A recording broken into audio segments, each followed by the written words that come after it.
नमस्कार। भारतीय शास्त्रीय संगीत में घराना परंपरा बहुत प्रचलित रही है और घराना परंपरा शास्त्रीय गायन, शास्त्रीय वादन और शास्त्रीय नृत्य इन तीनों में विद्यमान रही है, अभी भी प्रचलन में है। सबसे पहला प्रश्न उठता है कि घराना क्या है।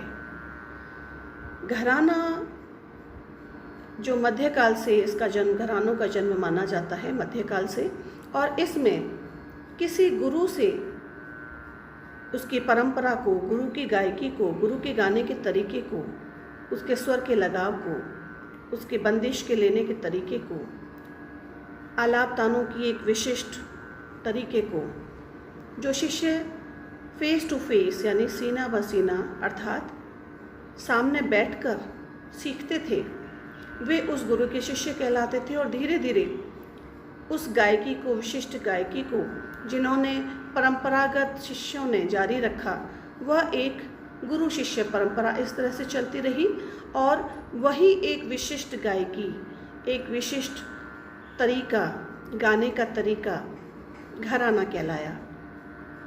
ख्याल के घराने, वाद्यों में घराने, नृत्य में घराने, ये सभी घराने प्रचलित हैं।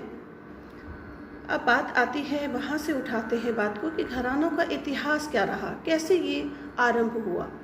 तो घरानों का जन्म मध्यकाल से माना जाता है और इसमें मध्यकाल में जब मुगल जो मुसलमान थे, उनका जो शासन था, उसमें गायकी में काफ़ी रूप आए और संगीत के प्रति गायकों की रुचियों में भी परिवर्तन होता रहा और अनेक गायकों ने अपनी अपनी रुचि के अनुसार, अपनी अपनी गायकी के अनुसार, गाने के तरीके के अनुसार संगीत की भिन्न भिन्न शैलियों का निर्माण किया।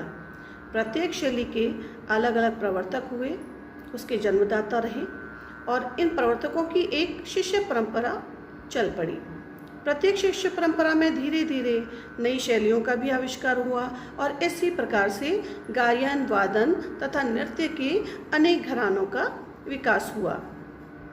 मध्यकालीन जो राज दरबारों में उस समय गायकों का बड़ा आदर होता था, उन्हें आर्थिक सहायता भी दी जाती थी और सभी प्रकार की उन्हें सुविधाएं दी जाती थी। अधिकांश जो संगीतज्ञ थे वे किसी भी प्रकार से राज्यों का आश्रय लेकर और अपनी संगीत कला का परिवर्धन कर रहे थे।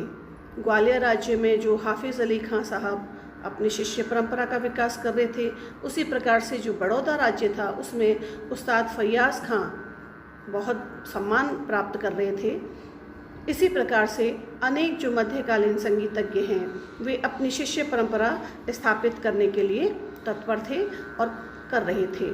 वे अपनी शिष्य परंपरा को जीवित रखने के लिए सहृदयता के साथ शिष्यों को संगीत की शिक्षा भी देते थे और इन गायकों ने ध्रुपद और धमार गायकी के स्थान में ख्याल गायकी का आविष्कार किया।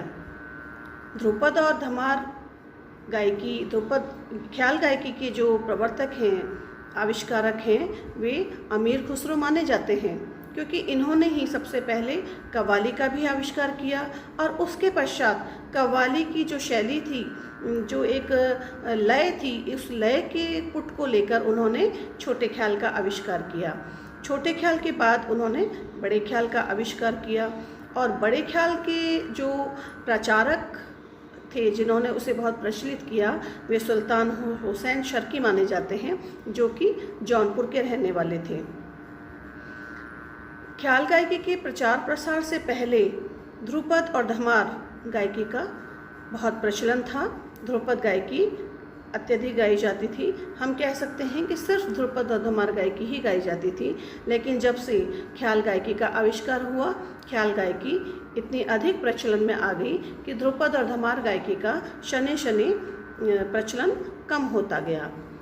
ध्रुपद, धमार गायकी तथा ख्याल गायकी के संधि काल में जो संगीत के आचार्य थे, वे ख्याल गायकी और ध्रुपद गायकी दोनों में प्रवीण थे।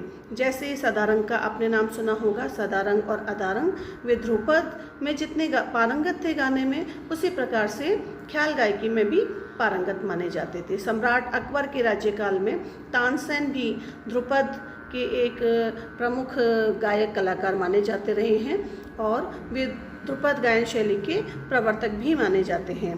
इसी प्रकार से दोनों जो शैलियाँ थी, ध्रुपद और ख्याल गायकी, इनके संधि काल में एक और तानसेन की ध्रुपद गायन की और दूसरी ओर अमीर खुसरो की ख्याल गायन की परंपरा अधिक प्रचार प्रसार में रही और ध्रुपद गायन का प्रचार इस प्रकार से ख्याल गायकी के प्रचार में आने के बाद कम होता चला गया। ये तो बात होती है घरानों के इतिहास की, जो कि आपने अभी सुना।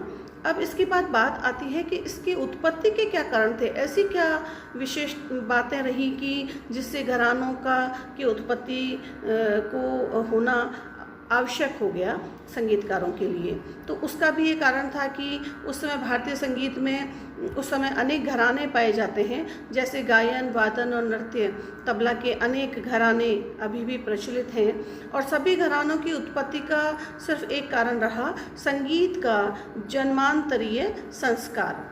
इसका तात्पर्य ये था कि जिस परिवार में जो संगीतज्ञ के परिवार में जो उनके वंश में जो थे, उनके पुत्र, उनके पारिवारिक जो सदस्य होते थे, उन सभी को संगीत की शिक्षा दी जाती थी। साथ ही जो शिष्य उनसे सीखते थे, सीना बसीना जो तालीम लेते थे बैठकर, उन्होंने संगीत का प्रचार प्रसार मतलब वे करते रहे। तो इस तरह से भिन्न संस्कारों के कारण प्रत्येक की रुचि भिन्न भिन्न होती रही और हर कलाकार का अपना एक अलग विशिष्ट गायकी बनती चली गई। और इस प्रकार से आरंभ में तो गायन, वादन, नृत्य, इनमें से प्रत्येक की शैली समान थी, किंतु जब गुरु परंपरा के अंतर्गत शिष्य शिक्षा ग्रहण करने लगे, तब प्रत्येक शिष्य की रुचि भिन्न होने से कोई आलापचारी में, कोई ताल की तैयारी में, कोई बोलतानों में प्रवीण था और कोई बंदिश का जो एक लेने का तरीका होता है या एक तानों का लेने का तरीका होता है,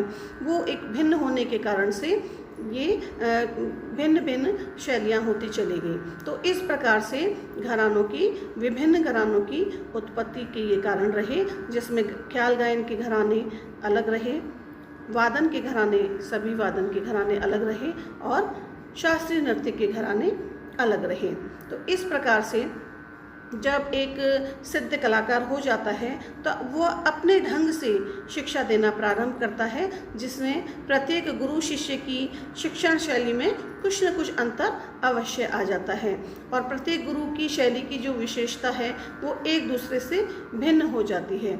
गायन शैलियों की इन भिन्न भिन्न विशेषताओं के कारण से ही घरानों की उत्पत्ति हुई। तो इस प्रकार से आपने घरानों के इतिहास और घरानों की उत्पत्ति के बारे में जाना।